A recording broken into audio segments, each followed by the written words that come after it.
মৰমৰ ছাত্ৰ-ছাত্ৰীসকল সকলোকে মোৰ দৰ্পণ অসম ইউটিউব চেনেলৰ ফালৰ পৰা আন্তৰিক অভিনন্দন জনাইছো। আশা কৰো সকলোৱে ভালে আছা আৰু তোমালোকে মোৰ এই দৰ্পণ অসম ইউটিউব চেনেলটোৰ জৰিয়তে বিশেষকৈ ক্লাছ 9, 10 আৰু 11, 12ৰ 100% ষ্টাডি নোটছৰ লগত প্ৰিভিয়াছ 8 ইয়াৰৰ কোৱেশ্চন পেপাৰ সলভ পাবা। অকল ক্লাছ 9ৰ বা নৱম শ্ৰেণীৰ কোৱেশ্চন পেপাৰ বিলাক সলভ নাথাকিব, কাৰণ প্ৰতিটো জিলাৰ প্ৰশ্ন কাকত বেলেগ বেলেগ। বাকি ক্লাছ 10, 11 আৰু 12ৰ 100% ষ্টাডি নোটছৰ লগত কোনটো কোৱেশ্চন কোন চনত আহিছে, কিমান বাৰ আহিছে, কোৱেশ্চনটো কেনেকৈ দিছে, পুৰা ডিটেইলছ পাই যাবা। লগতে ইনসাইড কোৱেশ্চন বিলাককো মই দি দিছো আৰু প্ৰতিটো লেসনৰ নোটছ বিলাক মই এনেকৈ বনাইছো, এইবিলাক চোৱাৰ পিছত আৰু তোমালোকৰ এক্সট্ৰাকৈ বুক কৰিব নালাগে। তো আশা কৰো সকলোৱে ভিডিঅ বিলাক চাই খুবেই উপকৃত হবা আৰু প্ৰতিটো এক্সামত 100% কমন পাবা বুলি মই আশাবাদী। তো বলা মই আজি তোমালোকৰ পাঠ্যপুথিত থকা এখন কবিতা, যিখন কবিতাৰ নাম হল উভতি নহৰ কবিতা, আৰু কবিতাটোৰ নাম হল কবি নৱকান্ত বৰুৱা। এই কবিতাটোৰ বিষয়ে আমি আলোচনা কৰিম আজি। আৰু কবি নৱকান্ত বৰুৱাৰ বিষয়ে আগতে আমি আলোচনা কৰি লম, কাৰণ কবিৰ পৰিচয়ৰ পৰা কোশ্চিন বিলাক আহি থাকে। যিহেতু উভতি নহৰ কবিতা, গতিকে কবিতাৰ কি কবিতা এইটো? উভতি নহৰ কবিতাটো হল তোমাৰ এইটো আধুনিক শ্ৰেণীৰ কবিতা। ঠিক আছে, এইটো এটা কোশ্চিন হব পাৰে যে উভতি নহৰ কবিতাটো কোন শ্ৰেণীৰ কবিতা? উভতি নহৰ কবিতাটো হল আধুনিক শ্ৰেণীৰ কবিতা। আৰু আধুনিক সদায় কি হয়? বাস্তৱবাদী। আৰু উভতি নহা মানে আমি সকলোৱে এই পৃথিৱীখনত এবাৰ আহিছো, এবাৰ আহি পেলাই এবাৰেই গুচি যাম, এবাৰ গুচি যোৱাৰ পিছত আৰু এই পুনৰ এই পৃথিৱীখনলৈ কেতিয়াও উভতি আহিব নোৱাৰিম। আৰু কবি নৱকান্ত বৰুৱাই সেই কথাটোৱে এই কবিতাৰ মাধ্যমেৰে বাৰে বাৰে কৈছে, বিভিন্ন ধৰণেৰে মানুহক কৈ গৈছে। কিন্তু গলে কি হব? আমিতো সকলোৱে এদিন এই জগতৰ পৰা চিৰ বিদায় লৈ গুচি যাম, কিন্তু গুচি যোৱাৰ পিছত যদিও আমি পৃথিৱীখনত আহিব নোৱাৰো বা নোৱাৰিম, কিন্তু তথাপিও আমাৰ সকলোৰে মনৰ হেঁপাহ বা ইচ্ছা যে পৃথিৱীখনত আমি সদায় যদি ইয়ং থাকো, চিৰস্থায়ী থাকিব বিচাৰো আমি। কিন্তু আমি ভাবিলে কি হব? সেইটো হল কাল্পনিক, কিন্তু যাবতো লাগিবই, এইটো চিৰ সত্য কথা। তো যিয়ে নহওক, সেইকাৰণে কবিতাটোৰ নাম হল উভতি নহৰ কবিতা। উভতি মানে একবাৰ যোৱাৰ পিছত আৰু উভতি নহৰ কবিতা মিন্স এবাৰ ইহ জগতৰ পৰা গুচি যোৱাৰ পিছত পুনৰ এই পৃথিৱীলৈ আৰু কেতিয়াও উভতি আহিব নোৱাৰিম। আৰু ইয়াতে এটা বৈশিষ্ট্য আছে, আধুনিক আৰু ৰোমান্টিক কবিতাৰ এটা বৈশিষ্ট্য। যদি আহে পৰীক্ষাত যে আধুনিক আৰু ৰোমান্টিক কবিতাৰ এটা বৈশিষ্ট্য লিখা, তেতিয়াহলে কি লিখিবা? যে আধুনিক কবিসকলৰ মতে এই পৃথিৱীখনৰ পৰা, যে আধুনিক কবিসকলে কয় যে এজন মানুহ এই জগতৰ পৰা এবাৰ গুচি যোৱাৰ পিছত পুনৰ সেই মানুহজন এই পৃথিৱীলৈ কেতিয়াও উভতি আহিব নোৱাৰে। আৰু ৰোমান্টিক কবিসকলে কি কয়?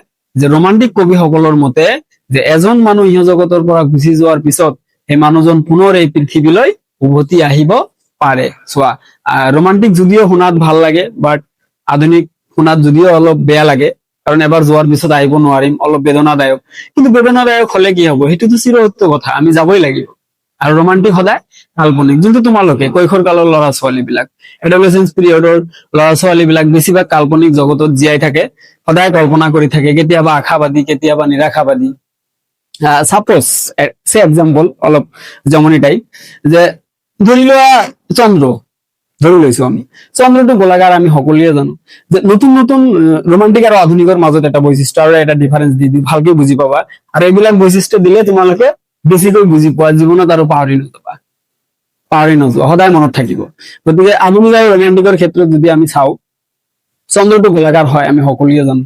যে নতুন নতুন প্ৰেমৰ যেতিয়া আৰম্ভণি হয়, যদি ভাল পোৱা ল'ৰাজনে ছোৱালীজনীক কয়, ঠিক আছে, কি কয়? যে তোমাৰ মুখখন দেখাত চন্দ্ৰতকৈয়ে ধুনীয়া, তেতিয়াহলে ছোৱালীজনী কিমান ভাল লাগিব, বাৰে বাৰে আইনাৰে মুখখন চাব। কিন্তু ছোৱালীজনী নিজেও জানে মোৰ মুখত কি আছে? পিম্পলছ আছে। কিন্তু তথাপি বাৰে বাৰে মুখখন আইনাৰে চাব, কাৰণ ভাল পোৱা মানুহজনে কৈছে, সেইকাৰণে বাৰে বাৰে চাব। কিন্তু সেই ছোৱালীজনীক ধৰি লোৱা বেলেগ কোনোবা ল'ৰাই প্ৰপ'জ কৰিছিল, তাকতো একচেপ্ট কৰা নাই, তাৰ কাৰণে হ'ব এইটো ট্ৰেজেডি, দুখজনক। আৰু তাৰ কাৰণে হ'ব যে চন্দ্ৰটো গোলাকাৰ হয়, আমি জানোৱে।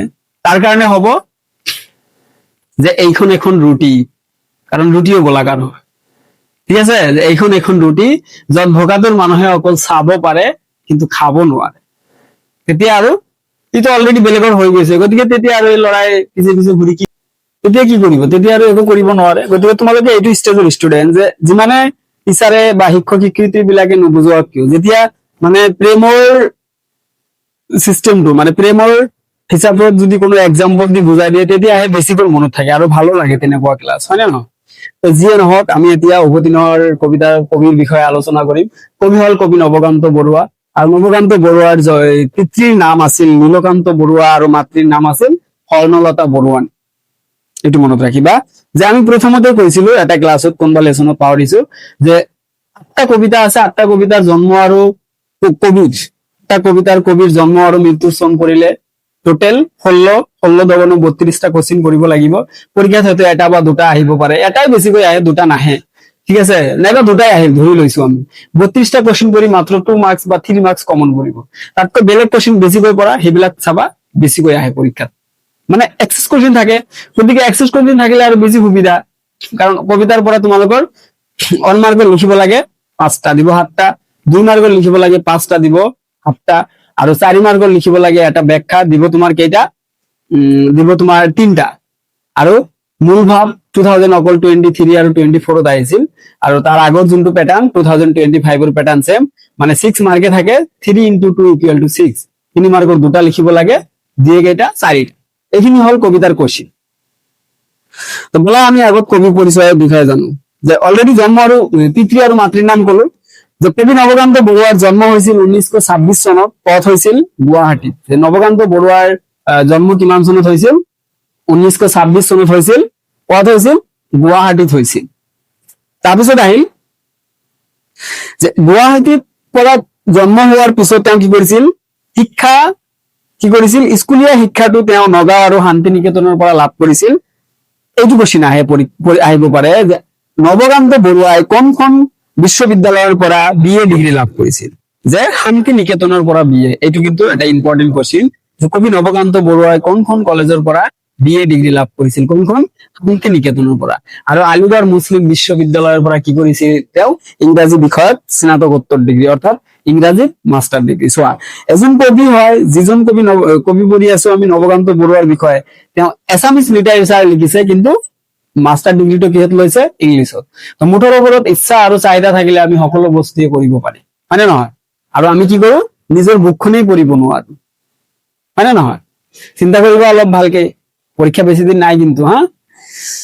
তাৰপিছত আহিল যে নৱকান্ত বৰুৱাৰ কৰ্মজীৱনৰ আৰম্ভণি যদি আহে, যে কৰ্মজীৱনৰ পাতনি ক'ত মেলিছিল, জগন্নাথ বৰুৱা মহাবিদ্যালয়ত কৰ্মজীৱনৰ পাতনি মেলিছিল, ঠিক আছে। কৰ্মজীৱনৰ পাতনি ক'ত মেলিছিল, নৱকান্ত বৰুৱাৰ কৰ্মজীৱনৰ পাতনি জগন্নাথ বৰুৱা মহাবিদ্যালয়ত কৰিছিল। তাৰ পিছত সুদীৰ্ঘ কাল অধ্যাপনা কৰাৰ পিছত উপাধ্যক্ষৰ পদবীৰে কৰ্মজীৱনৰ সামৰণি কৰিছিল। বল যে নৱকান্ত বৰুৱাৰ, ইয়াতে বেছি ইম্পৰ্টেন্ট, যে নৱকান্ত বৰুৱাৰ এখন বা দুখন কবিতাৰ বা কবিতা পুথিৰ নাম লিখা। তেতিয়া কি লিখিবা, সেই অৰণ্য, হে মহানগৰ, এটি দুটি 11টি তৰা, ৰাৱণ, সম্ৰাট, জ্যোতি আৰু কেইটিমান স্কেচ, মোৰ আৰু পৃথিৱীৰ ৰত্নাকৰ, ৰাতি জিলমিল, দলঙত টানি কৰা। এইবিলাক আছিল তেওঁৰ কবিতা পুথি। এতিয়া ইয়াৰ ভিতৰত কিছুমান কবিতা পুথি অলপ বেছি ইম্পৰ্টেন্ট, যিবিলাক পঢ়িলে তোমালোকৰ ডাবল বেনিফিট। এটা মনত ৰাখিলে 2-3টা কোশ্চিনৰ এনসাৰ হয়। কেনেকৈ হয় চোৱা, যদি আহে পৰীক্ষাত যে নৱকান্ত বৰুৱাৰ দুখন কবিতা পুথিৰ নাম লিখিলা ৰত্নাকৰ, তাৰপিছত এটি দুটি 11টি তৰা, মোৰ আৰু পৃথিৱী, আৰু এটা মনত ৰাখিব লাগিব দলঙত টানি কৰা, হল। তাৰপিছত নেক্সট কোশ্চিনটো হল যে যদি আহে পৰীক্ষাত যে নৱকান্ত বৰুৱাৰ উভতি নহৰ কবিতাটো কোনখন কবিতাৰ পৰা তুলি দিয়া হৈছে, তেতিয়া কি হব, এই দলঙত টামি কৰা। দলঙত টামি কৰা কবিতা পুথিখনৰ পৰাই নৱকান্ত বৰুৱাৰ কবিতা পুথিখন তুলি দিয়া হৈছে, ঠিক আছে। যদি আহে এটা কোশ্চিন যে নৱকান্ত বৰুৱাৰ এখন কবিতা পুথিৰ নাম লিখিলা দলঙত টামি কৰা, নৱকান্ত বৰুৱাৰ উভতি নহৰ কবিতাটো কৰ পৰা তুলি দিয়া হৈছে, দলঙত টামি কৰা নামৰ কবিতা পুথিখনৰ পৰা তুলি দিয়া হৈছে। তাৰমানে এটা মনত ৰাখিলে চব 2টা কোশ্চিন হৈ গল। তাৰপিছত আহিল তেওঁৰ উপন্যাস সমূহ, কবিলিপৰীয়া সাধু, ককাই দেউতাৰ হাড়, বৰ্মা কুঁৱৰী, মানুহ আটাইবোৰ দি। ইয়াতেও ডাবল বেনিফিট। যদি আহে নৱকান্ত বৰুৱাৰ 2খন উপন্যাসৰ নাম, ককাই দেউতাৰ হাড়টোতো মনত ৰাখিবই লাগিব, এইটো কমন কোশ্চিন, এইটো সকলোৱে মনত ৰাখিবা। এইটো ককাই দেউতাৰ হাড়, আমি পিছত কৈ আছো কি কোশ্চিন হব। আৰু এটা হল তোমাৰ কি, মানুহ আটাইবোৰ দি বা বৰ্মা কুঁৱৰী, যাৰ যোনটো ভাল লাগে। কিন্তু যদি আহে নৱকান্ত বৰুৱাৰ এখন উপন্যাসৰ নাম লিখা, কি লিখিবা, ককাই দেউতাৰ হাড়। আৰু যদি দিয়ে যে নৱকান্ত বৰুৱাই কোনখন উপন্যাসৰ বাবে বা কোনখন গ্ৰন্থৰ বাবে সাহিত্য একাডেমি বঁটা পাইছিল, তেতিয়াও কি লিখিবা, এই ককাই দেউতাৰ হাড় উপন্যাসখনৰ বাবে সাহিত্য একাডেমি বঁটা পাইছিল। বুজি পালা যে ককাই দেউতাৰ হাড় উপন্যাসখনৰ বাবে সাহিত্য একাডেমি। তাৰমানে ইয়াতে 2টা হল, যে নৱকান্ত বৰুৱাৰ এখন উপন্যাসৰ নাম লিখিলা ককাই দেউতাৰ হাৰ যদি দিয়ে যে নৱকান্ত বৰুৱাই কোনখন উপন্যাসৰ বাবে সাহিত্য একাডেমী বঁটা ককাই দেউতাৰ হাৰ কোনখন গ্ৰন্থৰ বাবে সাহিত্য একাডেমী বঁটা দেন ককাই দেউতাৰ হাৰ বুজি পালা তাৰপিছত আহিল আখৰৰ জগলা হিয়ালি পাতে পালেগৈ ৰতনপুৰ বহটোকাৰে ভূ এইবিলাক আছিল তেওঁৰ শিশু আৰু চেমনীয়াৰ উপযোগীকৈ লিখা কিছুমান গ্ৰন্থ ইয়াৰ পৰাও কোশ্চিন হ'ব পাৰে 3 মাৰ্কৰ কোশ্চিন যে দিয়ে তোমালোকৰ যোনটো মই ক'লোৱে পেটাৰ্ণ যে 3 মাৰ্কৰ দুটা লিখিব লাগে 4টা দিয়ে তাতে যদি দিয়ে যে নৱকান্ত বৰুৱাৰ শিশু আৰু চেমনীয়াৰ উপযোগীকৈ লিখা এখন বা দুখন গ্ৰন্থৰ নাম তেতিয়া কি লিখিবা সৰি আহিলে 3খন আহিব 3 মাৰ্কৰ যিহেতু কি কি আখৰৰ জগলা বহটোকাৰে ভূ আৰু হিয়ালি পালেগৈ ৰতনপুৰ এইকেইটা হ'ল তেওঁৰ শিশু আৰু চেমনীয়াৰ উপযোগীকৈ লিখা কবিতা পুথি আৰু 2002 চনত নৱকান্ত বৰুৱাৰ মৃত্যু হৈছিল ঠিক আছে আশা কৰো সকলোৱে বুজি পাইছা এতিয়া জাস্ট পয়েন্ট আউট কৰি গৈছো খালি মনত ৰাখাৰ কাৰণে যে নৱকান্ত বৰুৱাই কৰ পৰা বিএ ডিগ্ৰী লাভ কৰিছিল শান্তি নিকেতনৰ পৰা বিএ ডিগ্ৰী কৰ পৰা এমএ ডিগ্ৰী যদি আহে বা স্নাতকোত্তৰ ডিগ্ৰী আলিগড় মুছলিম বিশ্ববিদ্যালয় কি বিষয়ত ইংৰাজী বিষয়ত এইটো স্টেজ গল তাৰপিছত নৱকান্ত বৰুৱাই কোনখন কলেজত কৰ্মজীৱনৰ পাতনি মেলিছিল জগন্নাথ বৰুৱা মহাবিদ্যালয় গল তাৰপিছত আহিল নৱকান্ত বৰুৱাৰ দুখন কবিতা পুথিৰ নাম এটি দুটি 11টি তৰা ৰাৱণ সম্ৰাট জ্যোতি আৰু স্কেচ ৰত্নাকৰ এইটো আছিল তাৰপিছত আছিল কি দলঙত তামি কৰা যদি আহে নৱকান্ত বৰুৱাৰ দুখন কবিতা পুথিৰ নাম দলঙত তামি কৰা তাৰপিছত আহিল ৰত্নাকৰ এটি দুটি 11টি তৰা লিখিলা আৰু উভতি নোৱাৰ কবিতাটো কৰ পৰা তুলি দিয়া হৈছে দলঙত তামি কৰা নামৰ কবিতা পুথিখনৰ পৰা তুলি দিয়া হৈছে গল তাৰপিছত আহিল যে নৱকান্ত বৰুৱাৰ এখন বা দুখন বা 3খন উপন্যাসৰ নাম যদি আহে ককাই দেউতাৰ হাৰটো মনত ৰাখিবই লাগিব কাৰণ ককাই দেউতাৰ হাৰ উপন্যাসখনৰ বাবে সাহিত্য একাডেমী বঁটা পাইছিল কোনে পাইছিল নৱকান্ত বৰুৱাই পাইছিল আৰু এখন বৰ্মা কুঁৱৰী আৰু এখন হল মানুহ আটাইবৰ দ্বীপ ঠিক আছে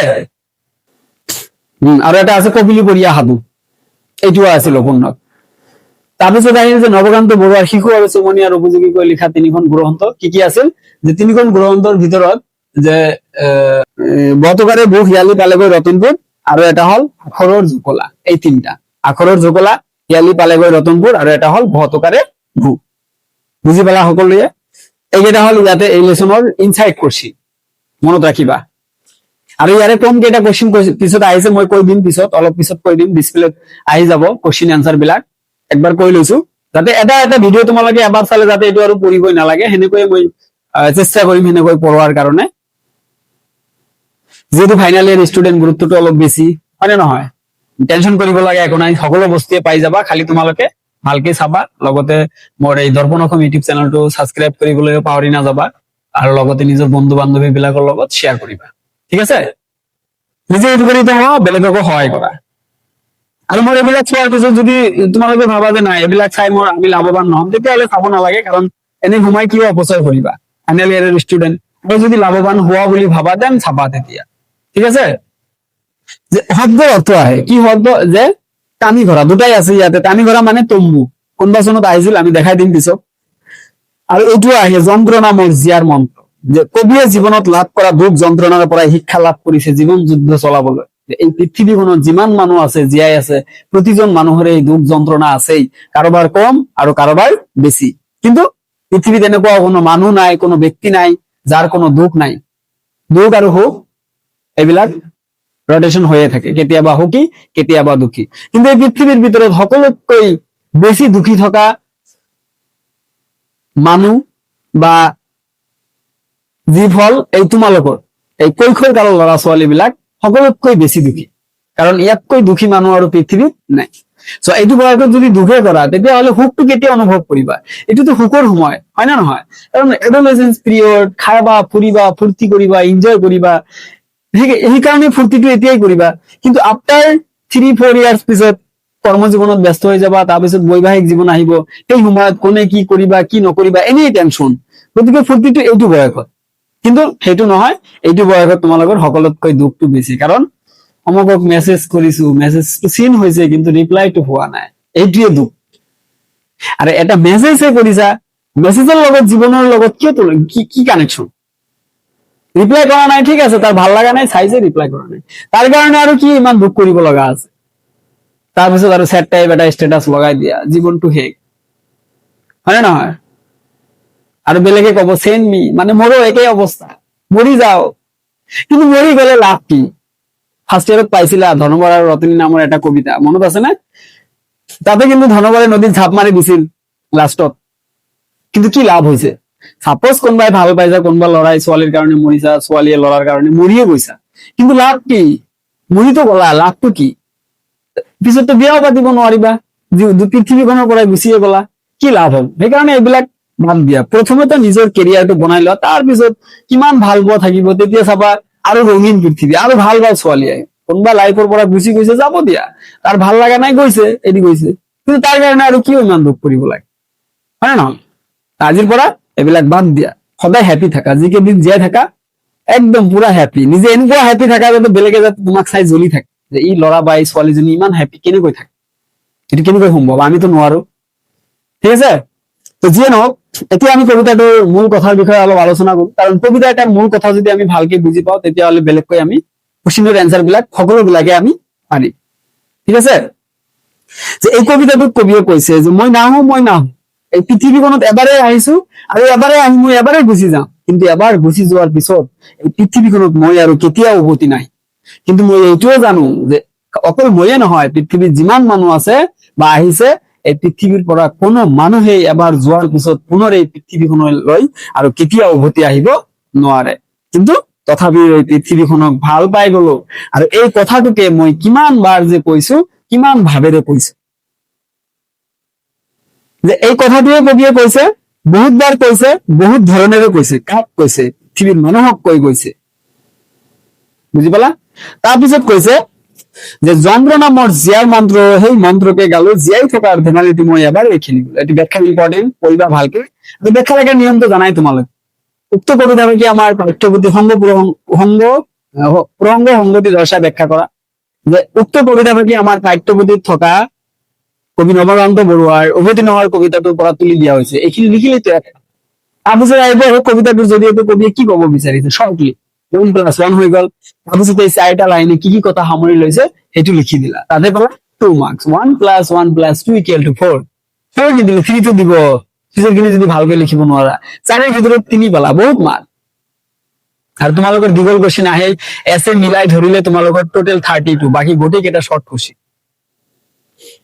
যে যন্ত্ৰণা মোৰ জীয়াৰ মন্ত্ৰ, সেই মন্ত্ৰকে গালো। কাৰণ পৃথিৱীত যে কবিয়ে জীয়াই আছে, যে জীয়াই থকাটো এটা যন্ত্ৰণা বুলি কৈছে, কিন্তু এই জীয়াই থকাৰ যন্ত্ৰণা হলেও কবিয়ে জীৱনত লাভ কৰা দুখ যন্ত্ৰণাৰ পৰা শিক্ষা লাভ কৰিছে জীৱন যুদ্ধ চলাবলৈ। আৰু জীয়াই থকাৰ ধেমালিটো কবিয়ে কেইবাৰ খেলিছে? এবাৰেই খেলিছে, কাৰণ যিহেতু কবিয়ে এই পৃথিৱীখনত এবাৰেই আহিছে। আৰু কৈছে আলুৰ কাণৰ জাবৰৰ পৰা এটা বকুল এবাৰেই তুলি ললো, আৰু যে আলু কাণৰ জাবৰ, অৰ্থাৎ পথাৰত পানী থাকে আৰু সেই পানীত ৰাখিবৰ নিমিত্তে তাতে চাবা ফুলো ফুলি থাকে। সেই ফুল, এপাহ ফুল মানে এটা ফুল, এটা ফুলৰ কথা কৈছে, যে সেই ফুলটো কবিয়ে এবাৰে বুটলি লৈছে বা তুলি লৈছে। ঠিক আছে, যে কোনোবা আহিব মোৰ দৰে কোনোদিনা, যে এই পৃথিৱীখনত মই যেনেকৈ আহিছো মোৰ দৰে আৰু কোনোবা আহিব, মই যেনেকুৱা কাম কৰিছো মোৰ কামৰ দৰে সেই মানুহবিলাকেও কাম কৰিব, কিন্তু সেয়া হব নতুন মানুহ, আৰু সেয়া হব নতুন প্ৰজন্মৰ মানুহ, মানে তোমালোক বা ইয়াৰ পিছত আৰু আহি থাকিব। আৰু সেই দিনটো হব তেওঁলোকৰ কাৰণে এটা নতুন দিন, পুৰণা দিন নহয়। সেই দিনো হব তেওঁলোকৰ কাৰণে নতুন, গতিকে তাত মোৰ কোনো চিন নাথাকিব। কাৰ চিন নাথাকিব? কবিৰ চিন নাথাকিব। কাৰণ আমি সকলোৱে অৱগত যে এই পৃথিৱীখনত বহুত মানুহ আহিছে, বহুত মানুহ জগতৰ পৰা চিৰ বিদায় লৈ গুচি গৈছে, কিন্তু যিবিলাক মানুহ আমাৰ সমাজৰ পৰাই চিৰ বিদায় লৈ গুচি গৈছে, সেই মানুহবিলাকৰ চিন এতিয়া আছে নে সমাজত, বা আমি কেইজন মানুহৰ কথা স্মৰণ কৰি ৰাখিছো, মনত পেলাই ৰাখিছো? মৰি যোৱাৰ পিছত সকলোৱে পাহৰি যায়, লাহে লাহে পাহৰি যায়। গতিকে আমি যি কেইদিন জীয়াই থাকো, সেইকাৰণে কৈছো যে আমি সকলোৱে যি কেইদিন জীয়াই থাকো মিলা প্ৰীতিৰে হাঁহি ধেমালিৰ মাজত জীয়াই থাকো, কাৰণ মৰি গলেতো সকলোৱে পাহৰি যাওঁ, বুজি পালানে? সেইকাৰণে সদায় নিজক লৈ ভাবা, বেলেগক লৈ ভাবি একো লাভ নাই। কাৰণ এটাই জীৱন পাইছো, আমি এবাৰেই আহিছো, এবাৰেই গুচি যাম। গতিকে এটা জীৱন পাই যদি আমি সদায় বেলেগক লৈ ভাবো, তেতিয়াহলে নিজক লৈ আমি কেতিয়া ভাবো? ঠিক আছে, বকুল তলত ফুল পৰি থাকিব, যে সেই গছৰ তলত ফুলো পৰি থাকিব, মইতো নহয়। অৰ্থাৎ কবিগণ, কবি নৱকান্ত বৰুৱাই কৈছে যে সেই গুণটো মই তুলি লব নোৱাৰিম, কিন্তু কাৰণ কবি নাথাকিব তেতিয়া পৃথিৱীত, গতিকে কবিয়ে কেনেকৈ তুলি লব বা বুটলি লব? মই নাহো মই নোৱাৰো আহিব কবি আৰু কৈছে যে মই নাহো মই আহিব নোৱাৰো তথাপিও হেৰাই যোৱাৰ যিবিলাক স্মৃতি সেই স্মৃতি বিলাক মনত পৰিলে আমাৰ মানে নিজে নিজে অকলে অকলে হাঁহি থাকে কোনে কবিয়ে যে হেৰাই যোৱাৰ ৰং চাইতোন মই অকলে অকলে হাঁহো যে পৃথিৱী আকৌ কৈছে কবিয়ে কোনে কৈছে কবি নৱকান্ত বৰুৱাই কৈছে যে মই নাহো মই আহিব নোৱাৰো মই নাহো কিন্তু পৃথিৱী তোমাক ভাল পাই গলো কিন্তু তথাপিও মই এই পৃথিৱীখনলৈ আৰু পুনৰ এই পৃথিৱীলৈ কেতিয়াও উভতি আহিব নোৱাৰো আৰু লাষ্টৰ যি তিনিটা লাইন এই তিনিটা লাইনৰ ব্যাখ্যা আহিছিল 2020 ঠিক আছে আৰু যোনটো যন্ত্ৰণা মোৰ জিয়াৰ মন্ত্ৰ 12 2012 14 আৰু 19 আহিছিল গতিকে আশা কৰো সকলোৱে চামাৰিটো বুজি পাইছা কিন্তু ক'ব লগা কথা আৰু বহুত থাকে কিন্তু ভিডিঅ' বিলাকো বহুত দীঘলীয়া হয় কি কৰিম উপায় নাই তোমালোকেতো বেছি দীঘলীয়া হলে নাচাবা ইমান লং ভিডিঅ' হয় নে নহয় আৰু যদি লাগে দেন মোক কমেন্ট বক্সত কমেন্ট কৰিবা পিছৰ বিলাক পুৰা ডিটেইলছ দি দিম আৰু বেছি ভালকে ঠিক আছে আশা কৰো সকলোৱে বুজি পাইছা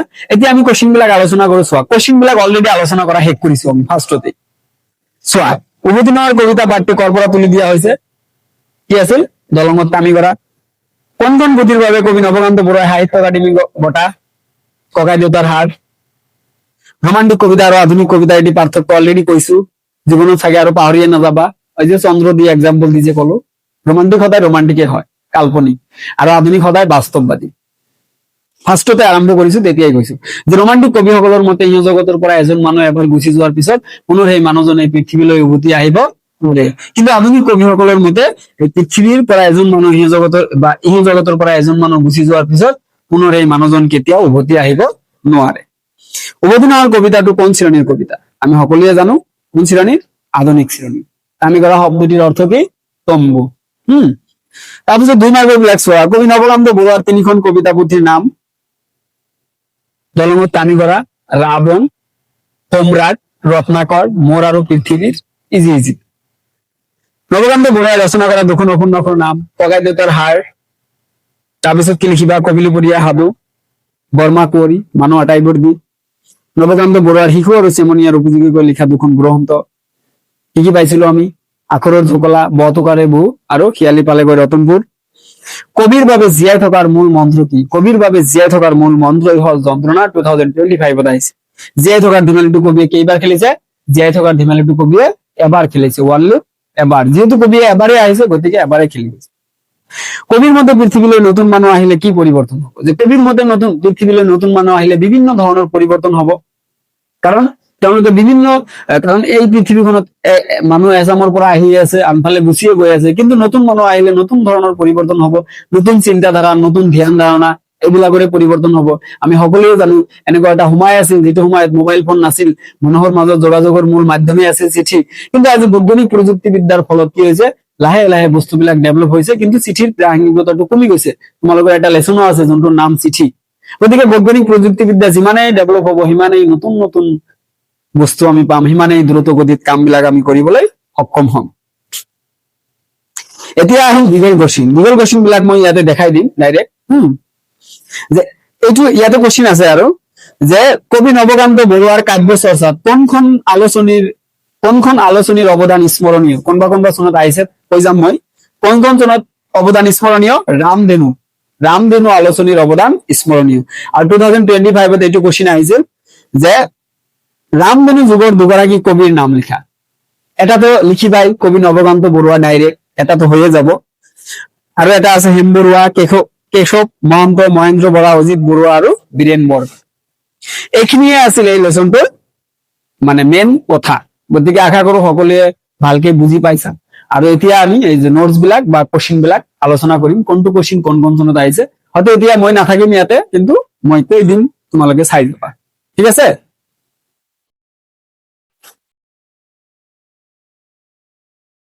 এতিয়া নোটস বিলাক চাই যোৱা আৰু নোটস বিলাক এনেকৈয়ে দি দিম স্ক্ৰীন ৰেকৰ্ডিং বিলাক ভাল হয় ক্লিন হয় ইয়াৰ পৰা চাই যাই তোমালোকে লিখিব পাৰিবা 2017 পৰা 2025 লৈকে কোশ্চিন পেপাৰ সলভ কৰা আছে ইয়াতে আৰু এতিয়া খালি সেই ইম্পৰ্টেন্ট কোশ্চিন বিলাকহে মই আলোচনা কৰিম বা সেইবিলাকৰ কথাই ক'ম বাকিবিলাক কিন্তু নকওঁ এতিয়া হা নহলে আৰু বেছি দীঘলীয়া হয় 2019 আহিছিল নৱকান্ত বৰুৱাৰ জন্ম আৰু মৃত্যু চন 1926 চনত জন্ম ক'ত হৈছিল গুৱাহাটীত আৰু মৃত্যু চনটো হ'ল 2002 চন তাৰপিছত আহিল 2023 আহিছিল যে ৰাৱণ কাব্যগ্ৰন্থখনৰ লিখক কোন আছিল নৱকান্ত বৰুৱা তাৰপিছত 2020 চনত আহিছিল যে ৰত্নাকৰ নৱকান্ত বৰুৱাৰ এখন উপন্যাস কথাকাৰ সঁচা নে কথাকাৰ মিছা, কাৰণ এইখন এখন কবিতা পুথি হয় বা কাব্যপুথি। তাৰপিছত আহিছিল 2018 আৰু 20ত যে নৱকান্ত বৰুৱাৰ উভতি নোহোৱাৰ কবিতাটো কোনখন কবিতাৰ পৰা তুলি দিয়া হৈছে বা কোনখন কবিতা পুথিৰ অন্তৰ্গত? দলঙত তামি কৰা। তাৰপিছত আহিছিল 2017 আৰু 23ত যে নৱকান্ত বৰুৱাৰ দুখন উপন্যাস, কাৰণ উপন্যাস এখনতো কৈছিলোৱে ককাই দেউতাৰ হাৰ মনত ৰাখিবা, ডাবল বেনিফিট, উপন্যাসৰ নাম আহিলে লিখি দিব পাৰিবা, আৰু কোনখন গ্ৰন্থৰ বাবে বা উপন্যাসৰ বাবে নৱকান্ত বৰুৱাই সাহিত্য একাডেমী বঁটা, দেন ককাই দেউতাৰ হাৰ, আৰু এটা যাৰ যোনটো মনত থাকে সেইটো মনত ৰাখিবা, যোনটো যাৰ ইজি লাগে। বৰ্মা কুঁৱৰী আছে, মানুহ টাইপৰ দ্বীপ, কবিলিবৰীয়া সাধু। তাৰপিছত 2018ত আহিছিল নৱকান্ত বৰুৱাৰ শিশু আৰু চেমনীয়াৰ উপযোগীকৈ লিখা তিনিখন গ্ৰন্থৰ নাম। দুখন আহিছিল কিন্তু তোমালোকে তিনিখন মনত ৰাখিবা, কাৰণ কবিতাৰ পৰা যিহেতু 3 মাৰ্কৰ কোৱেশ্চিন আহে আৰু 3টা নাম লিখিলে 3 মাৰ্ক। আখৰৰ জোকলা, শিয়ালি পালেগৈ ৰতনপুৰ, আৰু এটা হ'ল ভতকাৰে বু। আৰু সাহিত্য একাডেমী এইটোতো কৈছোৱে অলৰেডি। আৰু চোৱা এইটো আহিছিল 2019ত যে 20 শতিকাৰ 50ৰ দশকৰ পৰা 60ৰ দশকলৈ অসমীয়া সাহিত্যত কোনখন আলোচনীয়ে বিশেষ গুৰুত্ব লাভ কৰিছিল? এইটো আছিল কোৱেশ্চিন, এনচাৰটো হ'ল ৰামধেনু আলোচনী। 2025 চনত আহিছিল ৰামধেনু যুগৰ দুগৰাকী উল্লেখযোগ্য কবিৰ নাম। এটাতো নৱকান্ত বৰুৱা নিজেই, আৰু এটা হেম বৰুৱা, কেশৱ মহন্ত, যাৰ যোনটো মনত থাকে, কাৰণ নৱকান্ত বৰুৱাটো মনত ৰাখিবই লাগিব। উভতি নোহোৱাৰ কবিতাটোৰ লিখক, পৰীক্ষাত যদি আহে যে উভতি নোহোৱাৰ কবিতাটোৰ লিখক কোন? নৱকান্ত বৰুৱা, আৰু তেওঁ ৰামধেনু যুগৰ এগৰাকী কবি। 22ত আহিছিল উভতি নোহোৱাৰ কবিতাটো ৰোমান্টিক নে আধুনিক কবিতা, আৰু কবিতাটো কোনখন কাব্য সংকলনৰ পৰা অন্তৰ্ভুক্ত? আমি সকলোৱে জানো উভতি নোহোৱাৰ কবিতাটো কি কবিতা? আধুনিক শ্ৰেণীৰ কবিতা, আৰু আধুনিক সদায় বাস্তৱবাদী, আৰু এই কবিতাটো দলঙত তামি কৰা নামৰ কাব্য সংকলনৰ পৰা তুলি দিয়া হৈছে। 2019ত আহিছিল নৱকান্ত বৰুৱাৰ কাব্য চৰ্চাত কোনখন আলোচনীৰ অৱদান স্মৰণীয়? কোনখন? ৰামধেনু। শব্দৰ অৰ্থ আহিছিল তামি কৰা। চোৱা 2017 আৰু 24ত তামি কৰা মানে তম্বু, এইটো লিখিলেই 1 নম্বৰ, 1 নম্বৰ। যন্ত্ৰ নামৰ জীয়াৰ মন্ত্ৰ, এইটো মনত ৰাখিবা, তোমালোকে আহিব পাৰে এইবাৰ। যে কবিয়ে জীৱনত লাভ কৰা দুখ যন্ত্ৰণাৰ পৰা শিক্ষা লাভ কৰিছে জীৱন যুদ্ধ চলাবলৈ। বাকী এইবিলাক আলোচনা নকৰো, গোটেইবিলাক আলোচনা কৰি দিছো, এইটো বেছি কলে দীঘলীয়া হৈ যায় ভিডিঅ'বিলাক। উভতি নোহোৱাৰ কবিতাটো কোন শ্ৰেণীৰ কবিতা? উভতি নোহোৱাৰ কবিতাটো আধুনিক শ্ৰেণীৰ কবিতা। আৰু একেই কথা বাৰে বাৰে গ'লে তোমালোকে বৰ হবা, ঠিক আছে? গতিকে এইবিলাক ইম্পৰ্টেণ্ট বিলাকেই মই আলোচনা কৰিম, আৰু ইয়াৰ পৰাই কমন পাবা ইনশাআল্লাহ 100%। আৰু ইয়াৰ পৰাই তোমালোকে প্ৰতিটো কোশ্চিনেই কমন পাবা। নৱকান্ত বৰুৱাই ৰচনা কৰা দুখন উপন্যাসৰ নাম লিখা। অলৰেডি 17, 20 আৰু 23। কবিলিবৰীয়া সাধু, ককাই দেউতাৰ হাৰ। শিশু আৰু চেমনীয়াৰ উপযোগীকৈ লিখা দুখন গ্ৰন্থ। 18ত আহিছিল আখৰৰ জগলা, শিয়ালি পালেগৈ ৰতনপুৰ, ভতকাৰে বু। কবিৰ বাবে জীয়াই থকাৰ মন্ত্ৰ কি? 25ত আহিছিল যন্ত্ৰণা। জীয়াই থকাৰ ধেমালিটো কবিয়ে কেইবাৰ খেলিছে? এবাৰেই খেলিছে। এইটো এবাৰ ইম্পৰ্টেণ্ট আছে কোশ্চিনটো। কবিৰ মতে পৃথিৱীলৈ নতুন মানুহ আহিলে কি পৰিৱৰ্তন হ'ব? যে কবিৰ মতে পৃথিৱীলৈ নতুন মানুহ আহিলে বিভিন্ন ধৰণৰ বস্তুৰ পৰিৱৰ্তন হ'ব, ঠিক আছে? যে এচাম মানুহ পৃথিৱীত আহিব, আন এচাম মানুহ পৃথিৱীৰ পৰা গুচি যাব চিৰবিদায় লৈ। তেওঁলোকে আৰু পৃথিৱীত যিবিলাক মানুহ আহিব তেওঁলোক হ'ব নতুন মানুহ, নতুন প্ৰজন্মৰ মানুহ, আৰু নতুন প্ৰজন্মৰ মানুহবিলাকৰ হিচাপত তেওঁলোকে নতুন যুগৰ মানুহ যিহেতু, গতিকে তেওঁলোকৰ নতুন চিন্তাধাৰা, নতুন ধ্যান ধাৰণাসমূহৰ পৰিৱৰ্তন হ'ব, য'ত পুৰণি চিন্তাৰ কোনো গুৰুত্ব নাথাকিব বা গুৰুত্বহীন পৰিব। কাৰণ সময় গতিশীল, আমি সকলোৱে জানো, আৰু সময়ৰ লগে লগে মানুহৰ পৰিৱৰ্তন, যে সময় গতিশীল আৰু পৰিৱৰ্তনশীল, সময়ৰ লগে লগে মানুহো পৰিৱৰ্তন হৈ যায়। গতিকে এই পৰিৱৰ্তনশীল সময়ৰ বোকোচাত উঠি নতুন প্ৰজন্ম এটা সম্পূৰ্ণ পৃথক হৈ পৰিব। মূল ভাৱটো ইয়াতে আছে, চাই ল'বা। আৰু অলৰেডি এইবিলাক কোৱাই হৈছে, আলোচনা কৰিছোৱে, ঠিক আছে? এই যে ব্যাখ্যাটো চোৱা, ব্যাখ্যাটো আহিব পাৰে এইবাৰ, কিন্তু ইম্পৰ্টেণ্ট আছে ব্যাখ্যা। যন্ত্ৰণা মোৰ জীয়াৰ মন্ত্ৰ, সেই মন্ত্ৰকে গালো, জীয়াই থকাৰ ধেমালিটো মই এবাৰেই খেলিব। যে উক্ত কবিতা ভাগি আমাৰ পাঠ্যপুথিৰ অন্তৰ্গত নৱকান্ত বৰুৱাদেৱৰ ৰচিত উভতি নোহোৱাৰ কবিতাটোৰ পৰা তুলি দিয়া হৈছে।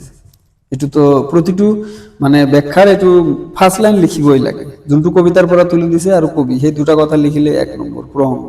সংগতি মানে সেই 4টা লাইনৰ জৰিয়তে কবিয়ে কি ক'ব বিচাৰিছে যে কবিয়ে দুখ যন্ত্ৰণাৰ মাজতো কবিয়ে যে পৃথিৱীখনক ভাল পাইছে সেই প্ৰসংগত কবিয়ে উক্ত কবিতাফাকি অৱতাৰণা কৰিছে। 2 মাৰ্কস হৈ গ'ল, বাকী থাকিল 2 মাৰ্কস, মানে টোটেল 4 মাৰ্কস থাকে, 3টা ব্যাখ্যা দিব, এটা লিখিব লাগিব, যোনটো ভাল লাগে যোনটো মনত থাকিব সেইটোৱে লিখিবা। তাৰপিছত পৃথিৱীখনত জন্মগ্ৰহণ কৰি কবিয়ে বহুতো দুখ হওক যন্ত্ৰণা পাইছে, তোমালোকেও পাইছা বহুত দুখ যন্ত্ৰণা, হয়তো কিছুমানে পোৱা নাই, বেছিভাগে পাইছা, কিন্তু লাভ কি? একো লাভ হৈছে? একো লাভ হোৱা নাই, খালি নিজৰে কষ্ট। সেইকাৰণে সদায় হেপ্পী থাকা। দুখ যন্ত্ৰণাৰ মাজেদি তেওঁ জীয়াই থকাৰ প্ৰেৰণা লাভ কৰিছে, আৰু দুখ যন্ত্ৰণাৰ মাজেদি তেওঁ জীয়াই থকাৰ প্ৰেৰণা বা উৎসাহ লাভ কৰিছে, অৰ্থাৎ যন্ত্ৰণাই হৈছে কবিৰ বাবে জীয়াই থকাৰ প্ৰেৰণা। তেওঁৰ সৃষ্টিকৰ্মৰ মাজেদি সেই যন্ত্ৰণাৰ মন্ত্ৰকেই বাৰে বাৰে গাইছে।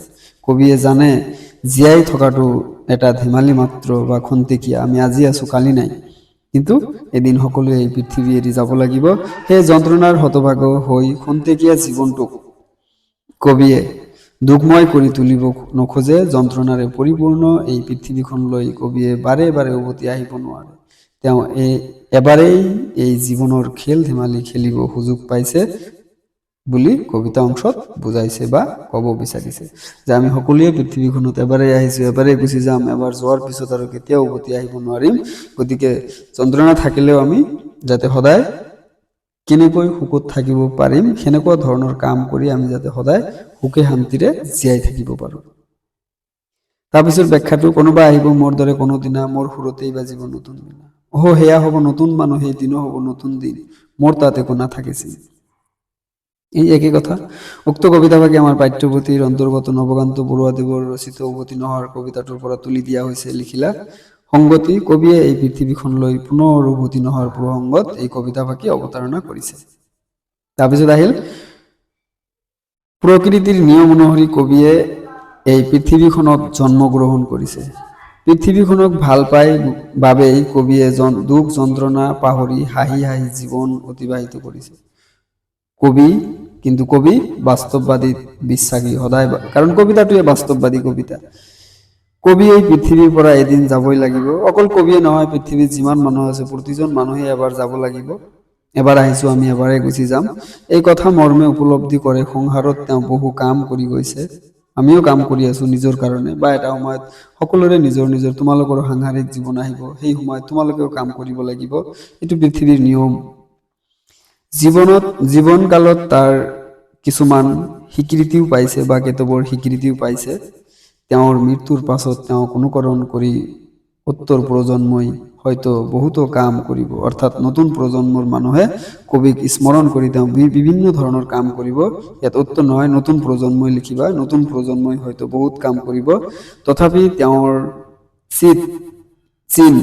তেওঁৰ চিন নাথাকিব। কিন্তু প্ৰজন্ম স্মৰণ কৰি কাম কৰিলে কি হ'ব, তথাপি কবিৰ কোনো চিন নাথাকিব। মাথোন নতুন ধ্যান ধাৰণা আৰু নতুন দিনৰ বা নতুন যুগৰ সূচনা হ'ব।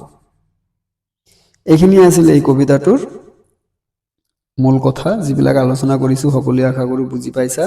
আৰু মোৰ প্ৰতিটো এনেকুৱা ভিডিঅ' পোৱাৰ কাৰণে মোৰ এই দৰ্পণ অসম ইউটিউব চেনেলটো ছাবস্ক্ৰাইব কৰিবা, আৰু লগতে তোমালোকে সকলোৱে সদায় যাতে সুখে শান্তিৰে থাকিব পাৰা, আৰু ফিউচাৰত যাতে সকলোৱে ভাল মানুহ হোৱা তাৰে কামনা কৰো, আৰু সদায় সুখী থাকা, হেপ্পী থাকা।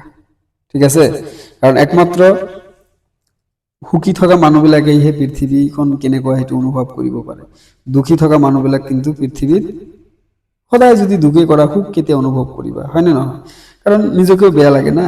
সুখী নিজে নিজে ভাবা, তুমি হাঁহি ধেমালি কৰি থাকিবা, চাবা কিমান ভাল লাগে, আৰু চেড মুডত থাকিবা, চাবা সদায় বেয়াই লাগে, আৰু ভালো নালাগে, টোপনি নহ'ব ৰাতি, ভাত চাতো খাব নোৱাৰা ভালকে, তো ইমান চেড মুডত থাকি কি লাভ? এদিনতো আমি মৰিয়ে যাম। সেইকাৰণে আমি যিকেইদিন জীয়াই থাকো সদায় হাঁহি ধেমালিৰ মাজত জীয়াই থাকিম, আৰু এনেকৈ নিজে হাঁহা, বেলেগৰ মাজতো সুবাস বিলাই দিয়া। Thank you students.